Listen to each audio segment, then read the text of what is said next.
Hello, everyone, and welcome to today's webinar, Considerations to Limit Off-Target Edits in Your Gene Editing Experiments. My name is Pandita Poshnat, and I'm the Senior Product Manager at Thermo Fisher Scientific, and I'll be your moderator for today's event. We encourage you to participate today by submitting any questions you may have during the presentation. Simply type them into the Ask a Question box and click Send. We'll answer as many questions as we have time for at the end of the presentation. You may also submit any technical issues here as well if you have trouble seeing or hearing the presentation. This webinar is educational and offers free continuing education credits. Please click on the window at the bottom of your screen to obtain your credits. I'd now like to welcome our speaker, Kevin Pridham, Field Application Scientist at Thermo Fisher Scientific, supporting the Gene Modulation and Editing portfolio. Kevin obtained his PhD from Virginia Tech in Translational Biology, Medicine, and Health.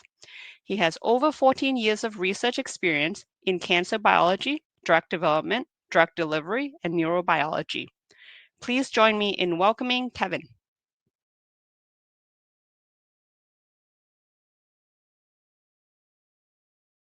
Oh, good morning, good afternoon, and good evening, everyone, and thank you for joining today. My name is Kevin Pridham. I am a field application scientist with Thermo Fisher Scientific, and today I'm going to be talking about considerations to limit off-target edits in your gene editing experiments. So just a brief overview of everything we're going to cover today. We're going to talk about engineered nucleases, the problems of off-target edits, strategies to limit those off-target edits. We'll go over some example experiments, tips and tricks for improving your gene editing experiments, and then we'll wrap everything up with a summary. So what is gene editing and how is it done? So gene editing basically is adding DNA, replacing DNA, or removing DNA. This is all done to generate animal disease models for tissue disease modeling, stem cell engineering, leading up to potential gene therapies and novel cell-based therapies for fighting disease, as well as working in plants to make disease-resistant and transgenic plants and crops. So how is this typically done? This is done utilizing engineered nucleases, which essentially are molecular scissors that are leveraged to edit the chromosome at a user-defined site. This involves using these nucleases to make double-stranded DNA breaks that then open up the DNA for the potential for editing. This is typically done using CRISPR or using talons. And we'll go over both of those a little bit here next. So the CRISPR-Cas9 system is an RNA-guided DNA nuclease system that was identified as a bacterial adaptive response pathway against bacteriophage infection.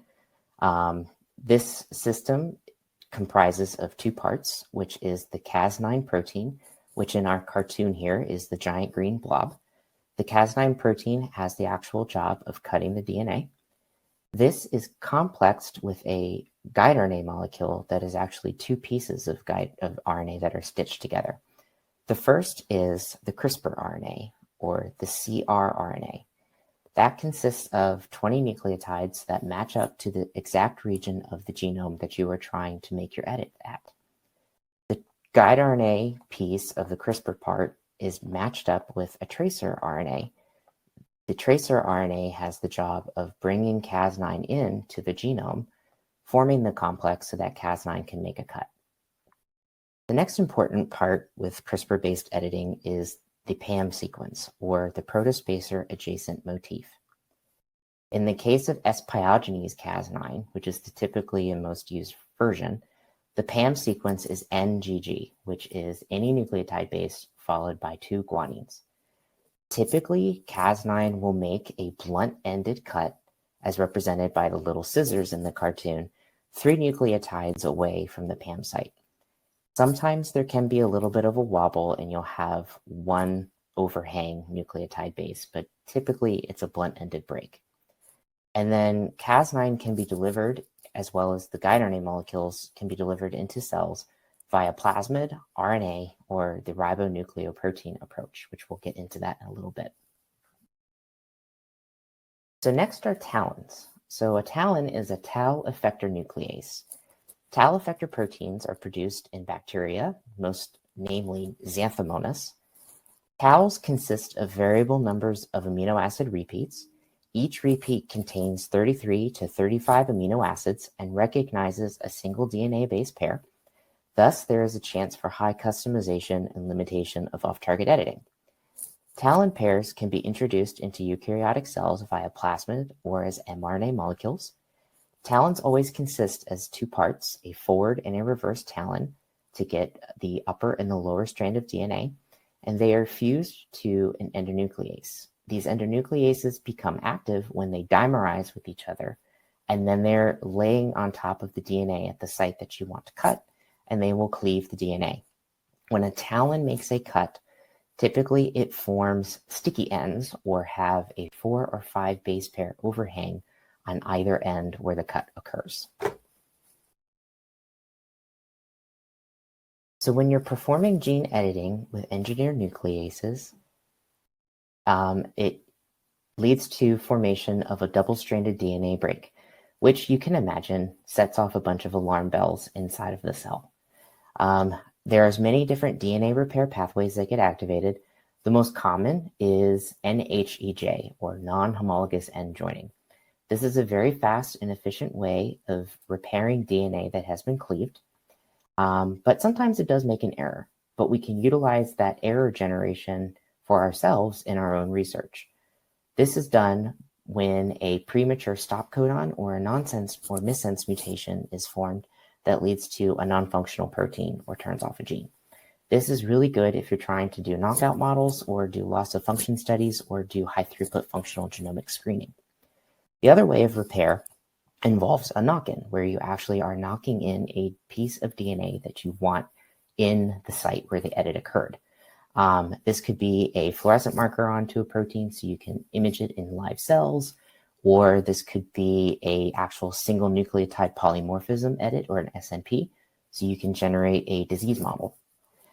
This involves homology-directed repair, where in the example here, we have this little blue cassette, which is our piece of DNA that we want to add. And that is flanked by homology arms on the left and the right-hand side. These are complementary to the DNA site where the edit is occurring, and this helps increase the chances of the new cassette being incorporated and added. So with the power that gene editing has, there's an emerging concern for off-target editing. This is important to think about because these off-target events are, of course, unintended. They happen, and there's potential for adding other variables or unknowns into your experiments. This is also very important if you are working in the translational research realm or trying to move towards the clinic to generate novel cell-based or gene therapies, whereby you need to be thinking about if there's any off-target edits happening. And of course, the FDA has put out guidance about a year ago, almost now, where they are starting to look for off-target analysis in new cell-based therapy applications that they are reviewing. So there's different kinds of unwanted or off-target edits that can occur in your gene editing experiments. The first and most common, and the one that we're going to talk about today, is when Cas9 can cut sequences that are similar to the target sequence, or in our box on the left-hand side of the screen, where you can see that we have at the top, in the green box, is our guide RNA that is specifically set to target that region on chromosome 20. But you can see in the list that there's potential for that guide RNA to match up at other locations within the genome and potentially increase the risk for an off-target edit to be formed. Other types of unwanted edits are transpositions between cuts, where you might get a piece of a chromosome matching up and be incorporated with another piece of a different chromosome, like a swap between chromosome 20 and chromosome 10. The other is if you're doing knock-ins and you are actually trying to add a piece of DNA and your donor, for example here, gets inserted into the wrong site in another location within the genome. Another edit that's unwanted is a large deletion, whereby a huge chunk of the area where you're doing an edit might get removed. These other forms of off-targets do happen, but they're usually a relatively low percentage. The one that has the most risk and high chance for an off-target edit is when your guide RNA matches up to another location within the genome. So as represented by this cartoon, we have on the left our on-target duplex, which is our guide RNA. It has a perfect match with the target DNA site where we want the edit to occur. On the right-hand side is potential mismatches, where our guide RNA is matching up pretty well at other locations within the genome, bar for a couple of mismatches, as you can see there. But there's still chance, because of this high matching rate, that Cas9 could make a cut at these off-target sites. So why is considering off-target editing important? So when I think about this, I think about the typical type of models that folks are doing for their research are either cell-based models or more larger animal models or 3D disease models, and then of course for clinical and translational research. So in thinking about these three fields, off-target edits are very important, namely that the observed phenotype that you are trying to observe by doing the editing experiment could be thrown off by an off-target edit, whereby you think that you've changed a molecular signaling pathway, and lo and behold, an off-target edit changed another downstream signaling pathway that you didn't consider at first, and that completely changes your results of your experiments. There's also been a change in the research funding field where a lot of different funding agencies are starting to ask about off-target edits in their grant review process or in the process of even submitting an application, where they will want a pitfalls and solutions section on if you are attempting to do gene editing, what you will do if you are seeing off targets, if your experiment's not working, or they just will require that to be in there in order for them to review it. The same is happening with scientific journals. A lot of journals are starting to ask for full off-target analysis to be provided as a uploaded document with a journal article if you generated some cell models in the paper. So you can prove that the cell model that you generated doesn't have any off-target edits and that the results that are observed are true. And lastly, especially in the clinical and the translational research realm, safety and toxicity is extremely important, and off-target editing can have effects on that, as well as health regulators like the FDA and the European EMA are asking for these types of analyses to be performed on cell and gene therapies. So what are some strategies that we can take in the lab when we're doing our experiments and in the planning phases to limit or reduce off-target edits? The first is by using a high-scoring guide RNA. So what does that mean? So in the CRISPR space, there are many different rules and algorithms that have been designed for predicting the ability of a guide RNA to have very strong on-target editing efficiency, while also limiting its ability to bind at other locations within the genome to create an off-target edit. So Thermo Fisher has worked really hard to design its own algorithm system for developing guide RNAs. So the way that this system works is it's first going to ask you where in the genome are you trying to do your edit, and you will then simply tell it, you'll tell it the gene, and then you will show the actual location where you want to perform your edit. The system will then, for example here, let's say this is the region of the genome that we want to do our edit. It will then scan that specific region for potential guide RNAs. Specifically, you see the blue arrows there that are all numbered are potential guides, and then the red boxes are those ever important PAM sites for Cas9. The system will then rank those out based off a series of different criterion and then assign a score. Part of that scoring process takes into account the complexity of the sequence of that guide RNA. So does that guide RNA have very strong matching to the site that you want to edit specifically? Does it bind to or match up to other locations within the genome? If it does, how many times does it do that? And then if it does, are there any mismatches? It will then look at the GC content of the particular guide RNA sequence because that increases the guide RNA's stability inside of the cell. It then will look for the nucleotide positional preference, which is this guide RNA matching up close enough to the exact site where you are trying to do your edit, because that is also important. So it's not going to design a guide RNA that's off in Timbuktu, which is where you don't care. You're trying to target a specific site. Then lastly, it looks for the PAM sequence. Is it in a good spot? Is it based off the sequence and different algorithmic designs? Is the cutting ability increased based off editing at this site as opposed to another one slightly to the left or slightly to the right? It will then take all of those guides and give a list of ones that are appropriate for you to use in your experiments. So you see here we have our acceptable and our high potential off targets. And so the last piece of the scoring is by looking at the seed region. So with a guide RNA, where it lays down on the specific site within the genome, the sequence of the guide that is just past the PAM sequence is called the seed region. The seed region is the most important because if that is a 100% match, Cas9 has a greater propensity to come in and make a cut. You can see for the guide RNAs that have the green check marks next to them, we see for the first guide RNA that it does not match up anywhere else in the genome. So that's a very good guide. You can see for the other one here that has an exact match to the seed region, but it doesn't have a PAM sequence that's relevant to Cas9. So that's also a good guide. The other two, where the little blue boxes are mismatches in the seed region. If you have mismatches in the seed region, there's a greater chance that Cas9 cannot get in there and make a cut, which is why our algorithm says these are good. And then you can see for the ones that have the red X's, they either have the seed region is an exact match or the PAM site isn't good, so they are automatically kicked out based off of our system's rules. So where does this algorithm live? It lives and runs on our TrueDesign genome editing software, which is a web browser-based system that is a very powerful and fun and easy to use tool for designing your gene editing experiments.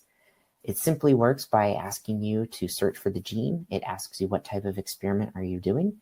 You craft the edit, and then it goes through and it designs the guides. So for example, this is kind of what you'll see.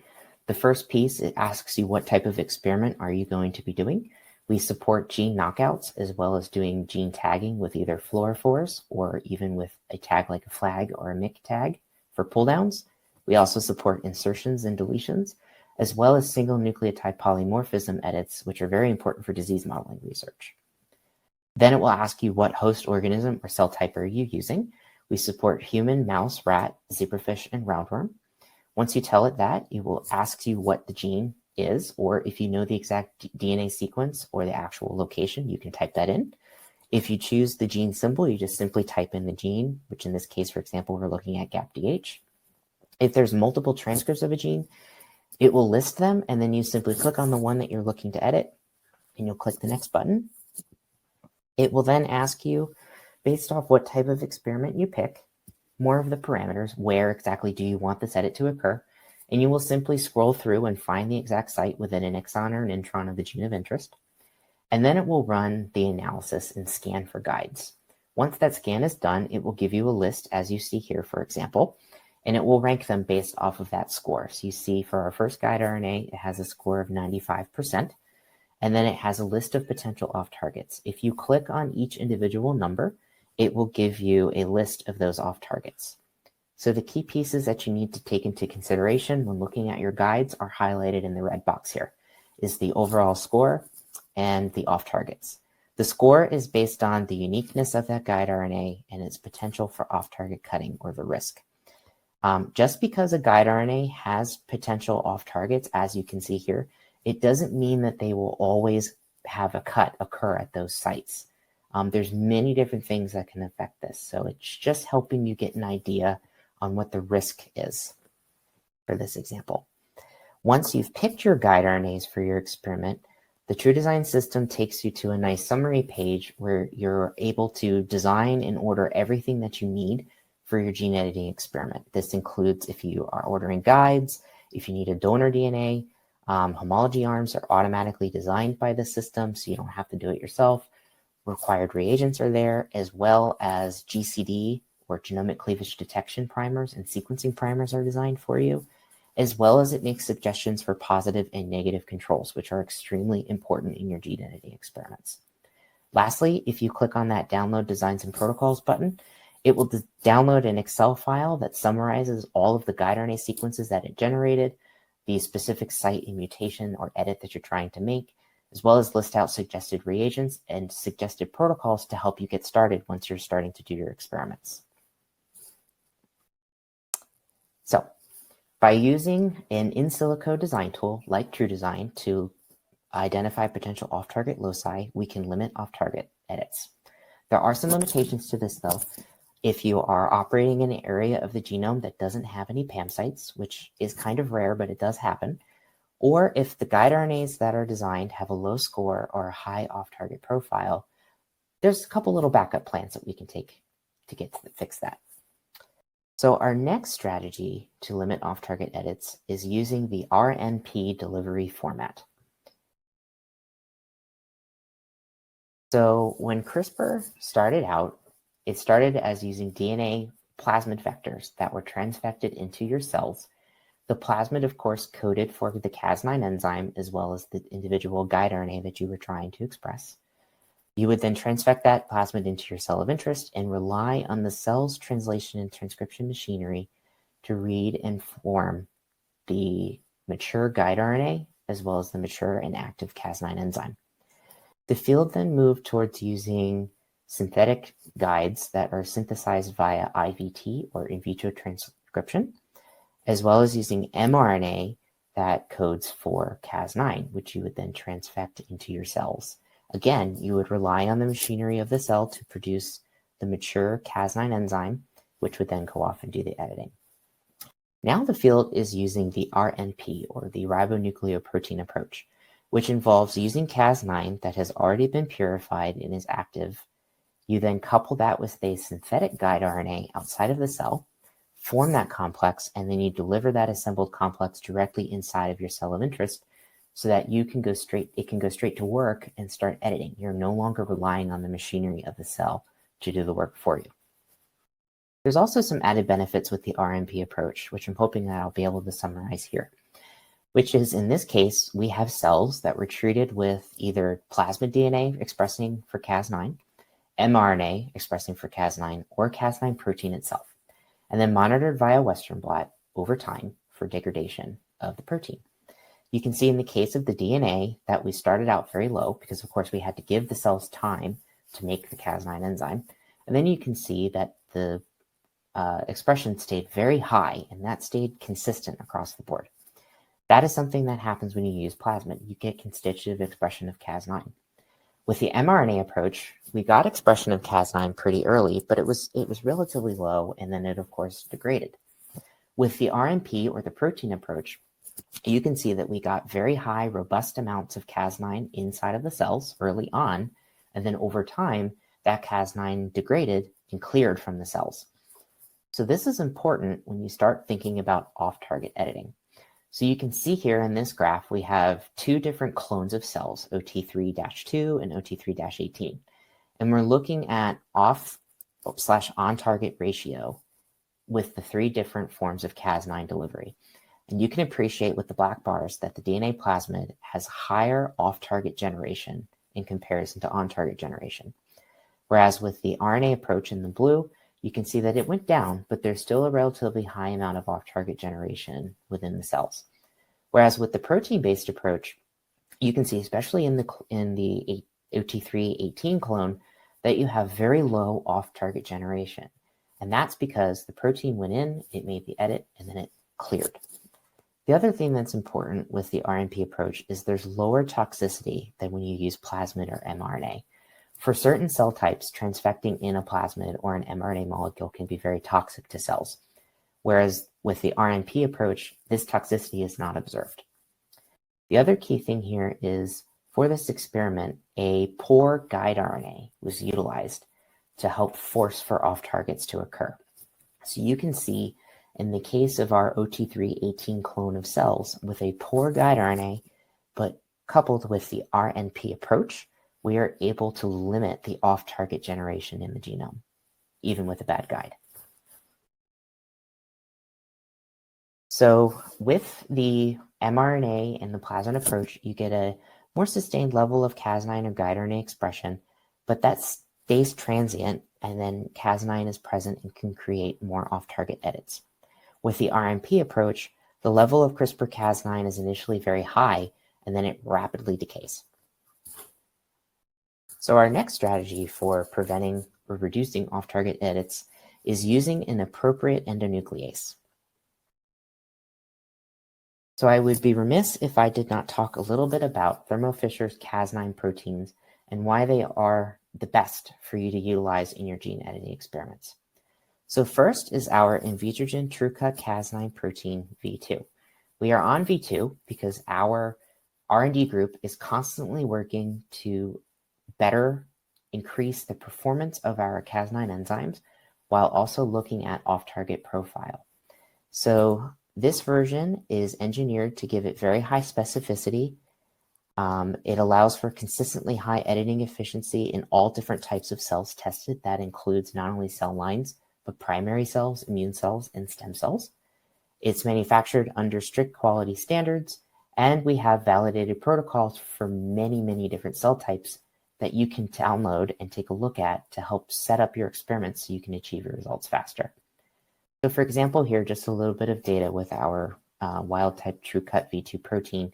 We have two different cell lines that are being treated with either our version of Cas9 or a leading competitor's Cas9 for 3 different gene targets. And you can appreciate that our Cas9 performs at a much higher editing efficiency in comparison to the leading competitor. So in thinking about off-target editing, our R&D group was thinking about ways that they could change Cas9 to give it a better off-target editing profile such that it can eliminate off-target editing.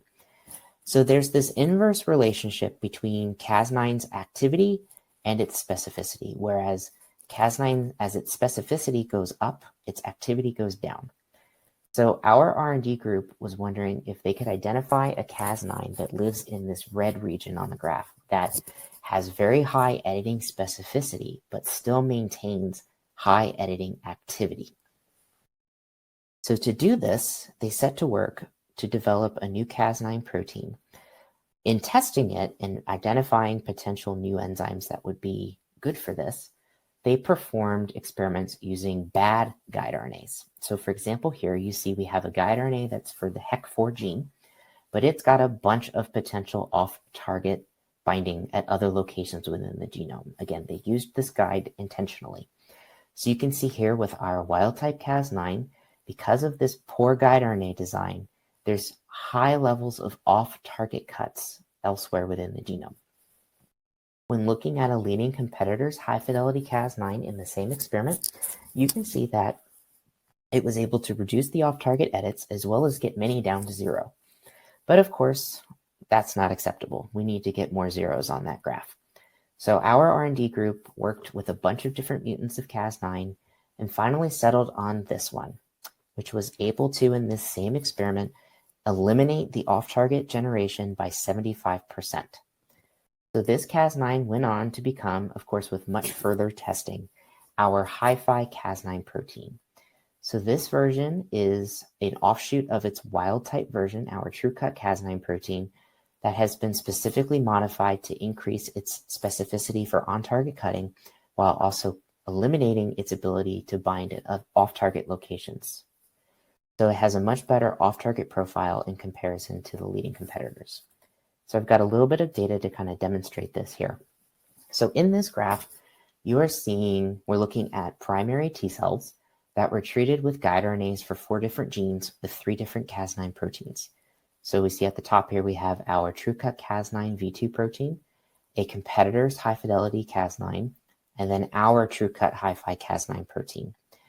You've got the 4 different genes there, CD52, TrkA, and TrkB, and PD1. The red dots are on-target edits. The numbers on top of them are the different guide RNAs that were used. And then all of those gray dots are off-target edits that were generated within the genome. And the type of analysis that is being done here is called TakeSeq, which is an improved version of GuideSeq that is a whole genome analysis that looks for off-target edit sites. So I'm going to modify the figure here a little bit and put some green boxes here so you can kind of guide your eyes a little bit easier. So where the green boxes are sites and guide RNAs that had no off-target edits or very low ratio of less than 0.1%. So you can see, and then we counted up the number of guides that had 0 off-target edits. In the case of the wild-type Cas9, you can see that there were 9 guide RNAs that had 0 off-target generation. With the leading competitor's high-fidelity Cas9, there were 11.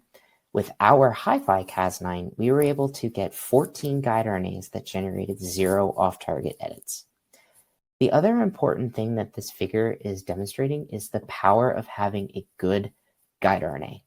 If you couple a good guide RNA that has a very low off-target profile and high binding efficiency for the target site, and you couple that with either a strong Cas9 enzyme like our wild-type Cas9 or with our hi-fi Cas9, you are able to rest easy at night knowing that you did not generate any off-target edits.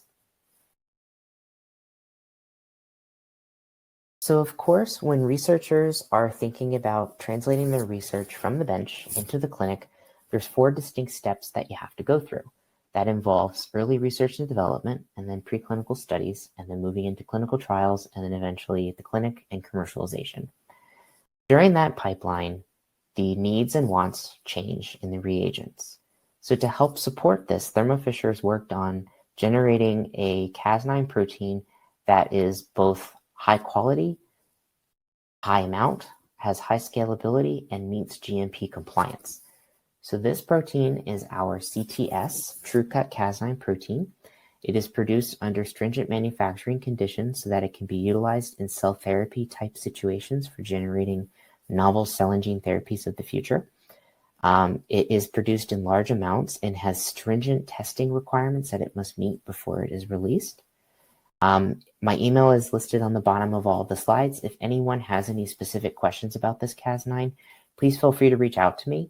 I'm also really happy to be able to mention here with you today that our R&D group is in the final stages of developing a CTS hi-fi Cas9 protein that will be manufactured under the same conditions as this wild-type Cas9 protein is.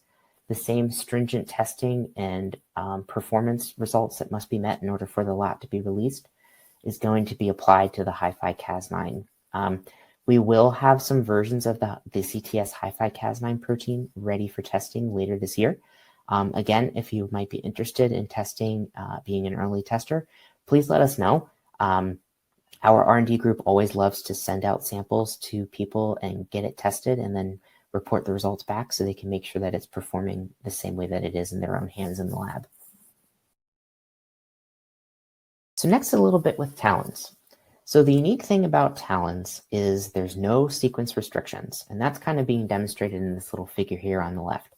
So you have this DNA sequence, and each of the red arrows is a potential cut site. With a TALEN, you can literally design a TALEN to cut at all of those sites right there, and that's summarized in the little colored boxes. Those are different TALEN pairs. So you have high customizability. So that is demonstrated here in this little example figure on the right. So this is exon 1 of the TRAC-A gene. It is 70 base pairs long, and you can see that there's some gray arrows. On the top, all of those gray arrow sites are cut sites that a TALEN can be designed to cut at. The bottom arrows are sites where CRISPR can cut because, again, CRISPR is limited by a PAM sequence. Now, that's not to say that TALEN is better than CRISPR. It has to do with the exact type of edit that you are trying to perform. CRISPR is, of course, very powerful, but if you're operating in an area where there is no PAM sequence or a PAM site is way too far away from the area that you're trying to make an edit, a TALEN might be worthy of trying. So to summarize, with using an appropriate endonuclease, so either using a Cas9 enzyme variant with either high editing efficiency or high specificity based off your needs, or using a TALEN if you're operating in a PAM desert. So now we'll kind of step through a couple little examples here. So let's say we're using TrueDesign to design an experiment. We want to knock out a gene, and this is the screen that we get to on the summary page. So we figured out the area that we want to do our edit. It's given us a list of guide RNAs, which are seen here. Typically with TrueDesign, it will recommend 2 or 3 guides. And I usually tell folks when they're doing a CRISPR experiment to use 2 or 3 guide RNAs, especially when they're starting out, so they can identify which guide RNA performs the best in their cell type and gives them the best results that they're looking for. as well as helping to make your research more rigorous by having a different guide RNA sequence that's targeting the same gene, so you can prove that you've gotten a successful knockout or a knock-in, for example. So in this case, we have a guide RNA that has 0 off-targets and a score of 100%. So that is a great potential guide RNA sequence to use. Then we have ones here that have a score of 97% with 4, 5, or 1 off-target. Now, just because TrueDesign is listing off-targets does not mean that that off-target is going to generate every time you do your CRISPR experiment. There's just a chance for it. But the chance is very low given how high that guide RNA score is. Typically, if a guide RNA score is above 60%, there's still relatively low risk that an off-target edit will occur. Let's look at another example. Let's say we're still doing the same thing. We want to knock out a gene. We have very good scoring guide RNAs, but we see that the number of off-targets has increased with these examples here. So we've got an 89 and an 86% score, which is still a very good score, which means that that guide has a very high chance for on-target cutting, while also having a low off-target chance or risk for cutting. But if you're a little worried about that high off-target number, this might be a good opportunity for you to use our TrueCut Hi-Fi Cas9 protein. Or if you want to use a wild-type Cas9, then you will just need to do some further validation on the back end to make sure that you didn't generate any off-target edits. And lastly, let's say we're operating in this intron region where we want to do an SNP, which is highlighted in that little blue box there. And this is, we don't have any options. This is exactly where we want this edit to occur. So TrueDesign goes through and it scans, and it did generate guide RNAs. However, they were so poorly scored that the system didn't even want to give them to you because it knows that this is not good. So you see at the top there that we have the other option for talons. So if you click on that tab, you will then see that the system designed talons that flank the site, again, where you are specifically needing to make that edit. What's really nice with the talon pairs is it synthesizes them for you. It will then also design the donor DNA, because in this case, we're doing an SNP. So we need to utilize homology-directed repair to insert this little piece of DNA that includes this new mutation that we want for our disease modeling, for example. So TrueDesign goes through and it designs those homology arms for the left and the right-hand side, including the new mutation that you're adding in. And then, of course, when you port this out, it will send the sequence for synthesis, so you don't need to double check it. It's going to translate correctly. So what are some other tips and tricks that I have for improving your gene editing experiments? Because we've talked a lot about guide RNA, we've talked a lot about the Cas9, but of course, if you're not able to successfully deliver those into your cells, then nothing's going to work. So the first and foremost way that Thermo Fisher has for providing for delivery to cells is through lipofectomy, or lipid-based transfection. So if you are utilizing mRNA to express your Cas9, you could use messenger Max to deliver the mRNA into your cells. If you're using the RNP format, we have our CRISPR Max lipofectamine reagent, which is able to deliver the fully assembled Cas9 RNP into your cells. If you're working with more finicky or difficult cells to transfect, like iPSCs or primary cells, then you might want to use electroporation, which of course involves making small, tiny holes with electricity to form pores in the membrane, which then would allow your mRNA or your Cas9 RNP to pass through the membrane and enter the cell. So to support electroporation, we have our Neon, and what will be coming later this month is the Neon Next, and this is the first little image of it. The Neon Next, it operates the same as the classic Neon that's been around for a long time. It's a very great little electroporation tool. The main difference is the pipette has been completely modified to make it easier for you to get those ever difficult tips to attach. It's a lot easier now. And then, of course, we have our Xenon, which is the big brother of the Neon. The Xenon is great if you are trying to do really high amounts of electroporation runs on cells, up to 1.5 trillion cells per run. The Xenon can do that. So we have support for all different sized of experiments that you're doing.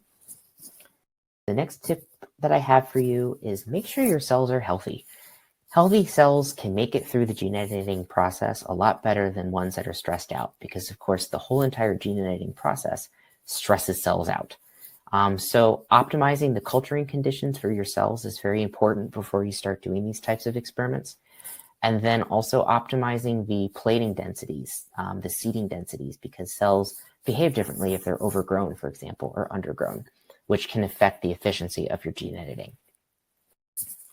Next is using controls. Please use controls, both positive and negative. They are extremely important because they help you as the researcher understand if your experiment is working or not. The positive controls are great because they have very high efficiency for some random gene that's not important, like AAV1 in human cells. That gene will get cleaved. You can measure that. That will help you optimize conditions for growing your cells, so that if you see really low editing efficiency at a certain cell density with your positive control, increase the number of cells, increase the way that you take care of them, try editing again. If you see an increase in the editing efficiency, then utilize those optimizations when you actually deliver your guide RNA and Cas9 for the gene of interest, so you can increase your chances of getting good on-target editing. And lastly, don't reinvent the wheel. Thermo Fisher has many protocols and app notes to help you in designing your gene editing experiments. These are all available for free. The protocols are step-by-step. They even give you concentrations of different reagents, the number of cells, electroporation parameters. Use them. They're all there to help you get your gene editing experiments done faster so you can move on to getting your results. So the next important step is verifying your editing results. So you've designed your experiment, you transfect your cells. Next is verifying that the edit that you want has occurred, and then screening for off-target edits.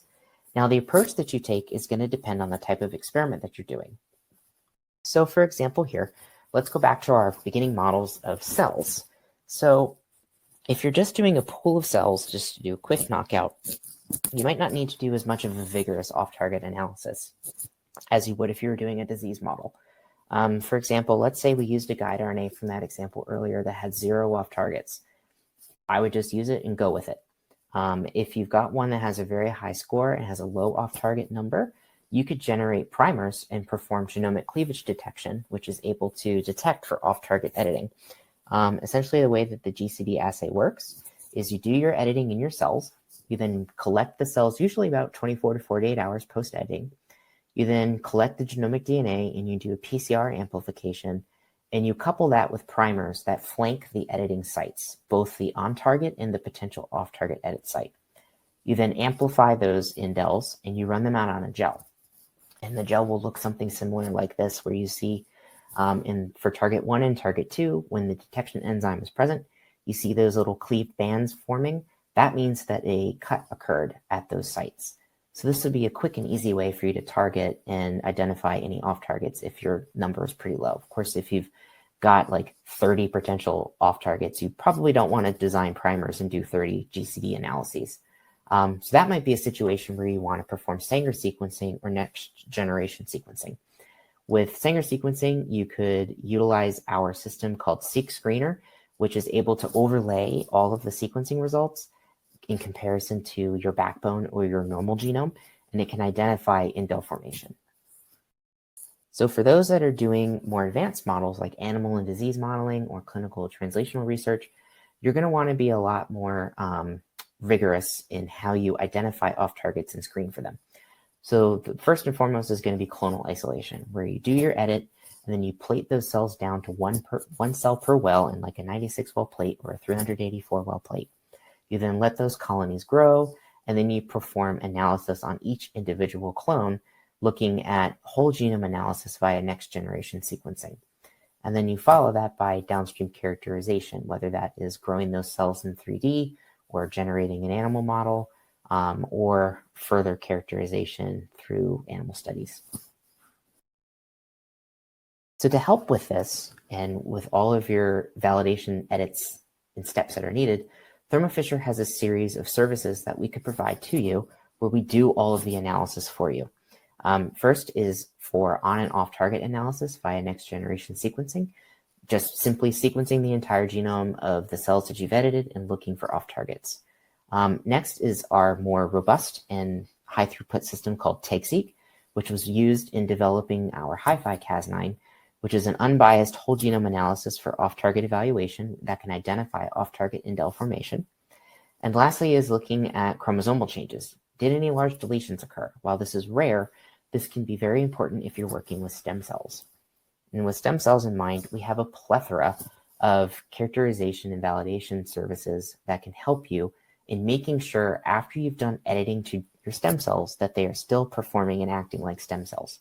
That involves checking and making sure that there were no large chromosomal translocations or deletions, checking and making sure that no off-target edits were generated in an oncogene such that, in a proto-oncogene such that you generate an oncogene or overactivate a pathway, and then making sure that the stem cells still genomically are expressing as stem cells and also can perform as stem cells by differentiating into different cell and tissue types. All of these are available. Please reach out if you ever have any questions or would like to look into this. But we have a great team of scientists that can perform all of these experiments for you, so you don't have to.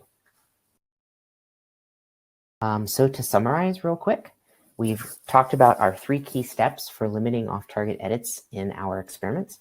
First is using a high-scoring guide RNA. The way that we can do this is by using TrueDesign to design your guide RNAs to identify the best sequence for guide with a low off-target profile and high editing efficiency, as well as designing those sequencing primers and homology arms for your experiments so you don't have to do it yourself. Next is utilizing the RNP-Cas9 and guide RNA approach to help limit off-target generation with quick removal of Cas9. And next is using the appropriate endonuclease based off of your experimental needs, whether that's using a high-fidelity Cas9 to limit off-target generation, using our CTS Cas9 for cell and gene therapy type approaches, or utilizing our high-fidelity Cas9 to limit those off-target edits. And lastly, I hope that I've been able to demonstrate to you that Thermo Fisher is here to help. We are here to help you from designing and building your experiment to delivering and culturing your cells to the back end with detecting and validating your edits. This is all done so that we can help you move on, so we can get the edit done and you can move on to generating important results and getting your work out there to the world. So with that, I would like to thank you all for joining me today. I hope you learned a lot, and I'd be happy to take any questions from anyone in the audience at this time. Thank you. Great. Thank you, Kevin, for that informative presentation. We'll now start the Q&A portion of the webinar. So if you have a question you would like to ask, please do so now. Again, you can click on the Ask a Question box located on the far left of your screen. We'll answer as many of your questions as we have time for. So let's get started with our first question. So would you recommend CRISPR or TALEN editing for new gene editing experiments? Okay, so there's a couple considerations to take with that. First is, have you scanned for guide RNAs using TrueDesign? And if it is listing off guides that have very high scores and low off-target numbers, go with using CRISPR. If you are trying to do an edit in what we call a PAM desert, which is there's no PAM site close enough to the area where you're trying to perform an edit, then that would be a situation where you would want to utilize a TALEN. So always check and see if CRISPR will work first. If not, try a TALEN. Sounds good. Awesome. Thanks, Kevin. Next question. We actually have a couple of different questions coming through. Next one is, can your tool design, or the TrueDesign tool, design guide RNA that works across different organisms such as human and mice, etc.? Yes, currently the TrueDesign system is able to design guides for human, mouse, rat, roundworm, and the last zebrafish species as of right now. If there is a situation where you are attempting to design guides for species that are not otherwise supported, that is something that I could work one-on-one with you to help you design guides to try out and see if something works. And we can, as Thermo Fisher, we are able to synthesize custom guide RNA sequences. So if that's something that you're interested in, please feel free to send an email to me or your local Thermo Fisher sales rep, and we will be able to get a conversation going to work with you on that. Awesome. All right. Next question, more questions on guide RNA. So what are the rules of thumb for guide RNA pick, such as range of score, etc.? So I guess consideration on how do we go about picking guide RNAs from the tool. Sure. So always look at the score first. So True Design will give you a score for each individual guide RNA, and it ranks them in the final list there, but highest to lowest. So always look at the score. If you have a guide RNA that's got a score in the 60% range and above, that is a good guide RNA. Of course, if you've got one in the 90% range, that's a really good guide RNA. So that's kind of like the scoring range that I look at. And then the other thing to consider is the off-target number. If that off-target number is looking a little too high for you to feel comfortable with, always know that just because that number is there, it does not mean that every single time you go to do an experiment that off-target is going to happen. It's just listing off the potential.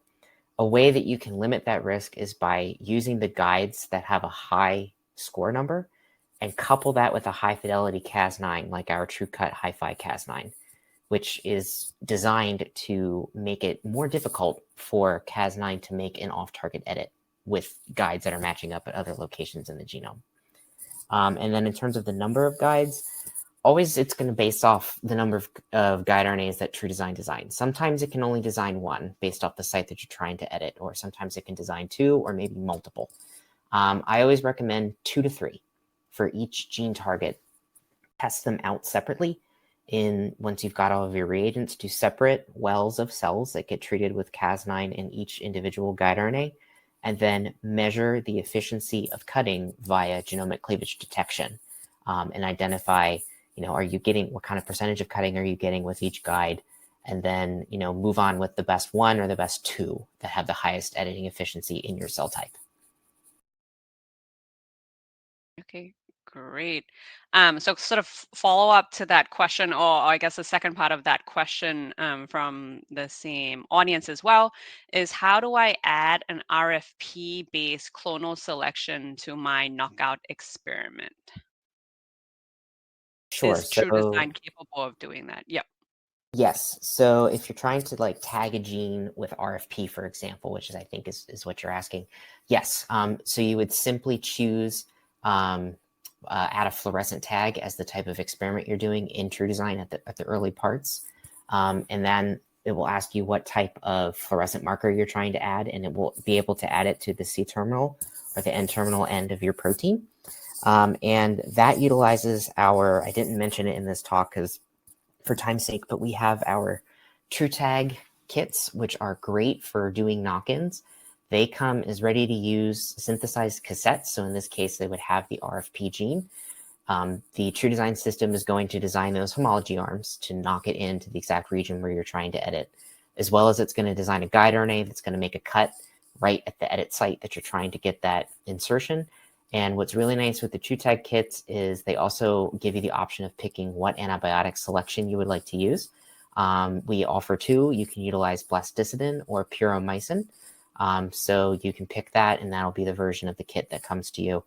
And then that gives you the ability to select for your cells with antibiotic resistance over time to eliminate non-edited cells. Awesome. All right. Next question is, can you design a guide RNA that works for both human and mice? That would be a little difficult, but not impossible. True Design currently does not give you a list of if a guide matches up at the same region for another species. So that would be something that we would need to work on one-on-one, but we should be able to identify a guide RNA sequence that is conserved across human and mouse for a particular gene. All right. So a lot of questions on guide RNAs because the next one is also going to be on guide RNAs. But what options do I have if I'm limited to guide RNA with high predicted off target in the scoring? Sure. So a couple things that you can take into account is, okay, so you have to use that guide. Again, just because that off-target number is there doesn't mean that you're going to generate all of them. So I would automatically want to test out using a high-fidelity Cas9, like TrueCut Hi-Fi, that is able to eliminate a lot of off-target generation based off the way that that enzyme works. Definitely utilize the ribonucleoprotein approach of delivery, because again, that by delivering a high amount of Cas9 early on increases your chances of getting the on-target cut. And then because that Cas9 clears relatively quickly, you're decreasing the risk of it being able to go off elsewhere within the genome and make a cut. Then you would need to follow up with some vigorous downstream testing, whether that is next generation sequencing of the whole genome or setting up Sanger sequencing primers for each off-target site, and then just screening and scanning the whole entire pool and seeing how many of those off-targets were actually generated. And then you could get into testing different conditions with your actual experiment, where you titrate in different concentrations of Cas9, a little lower, a little higher, and then also titrate different concentrations of guide RNA that you're coupling with the Cas9 enzyme. Because of course, if there's a little bit less guide RNA, there's less chance of it, less guide RNA to match up elsewhere within the genome to pull in the Cas9 enzyme to make a cut.